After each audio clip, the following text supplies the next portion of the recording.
அன்புடை நெஞ்சங்களே, த discipline of perception எண் 136. சரியான செயல், ரைட் ஆக்ஷன், சங்கிலி வழிமுறை, த செயின் மெத்தட். நீங்கள் ஒரு கோபக்காரராக இருக்க விரும்பவில்லை என்றால் உங்கள் பழக்கத்திற்கு தீனி போடாதீர்கள். முதல் நடவடிக்கையாக அமைதியாக இருக்க முயற்சி செய்யுங்கள். நீங்கள் கோபப்பட்டிராத நாட்களை எண்ணுங்கள். முன்பு நான் தினமும் கோபப்படுபவனாக இருந்தேன். இப்போது அது குறைந்திருக்கிறது.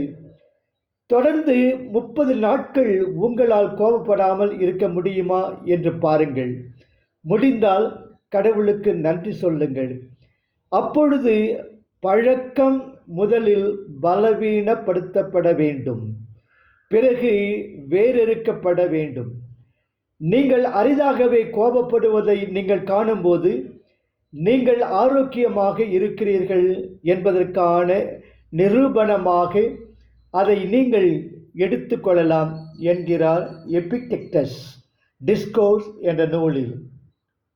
நகைச்சுவையாளர் ஜெர்ரி சைன்ஃபீல்ட் ஒரு முறை நகைச்சுவை உரைகளை எப்படி எழுதுவது என்பது பற்றி பிராட் ஐசக் என்ற ஓர் இளம் நகைச்சுவையாளருக்கு இவ்வாறு அறிவுறுத்தினார்.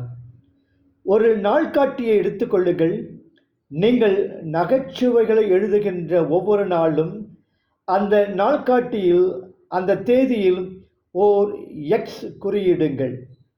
விரைவில் ஒரு சங்கிலி உருவாவதை நீங்கள் காண்பீர்கள். பிறகு அந்த சங்கிலி உடையாமல் பார்த்து கொள்ள வேண்டியது தான் உங்கள் வேலை.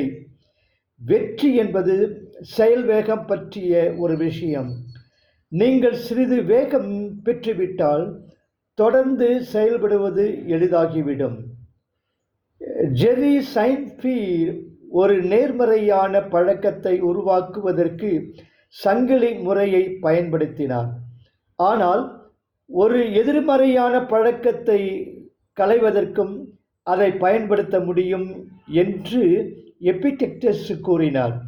கோபம், கவனச்சிதறல், காலம் தாழ்த்துதல் என்பன போன்ற எந்த ஒரு பழக்கத்தை நீங்கள் வேறறுக்க விரும்பினாலும் சரி, ஒவ்வொரு நாளாக தொடர்ந்து முயற்சி செய்யுங்கள். ஒரு சங்கிலியை உருவாக்குங்கள். பிறகு அது உடையாமல் பார்த்து கொள்ளுங்கள். அவ்வளவுதான்.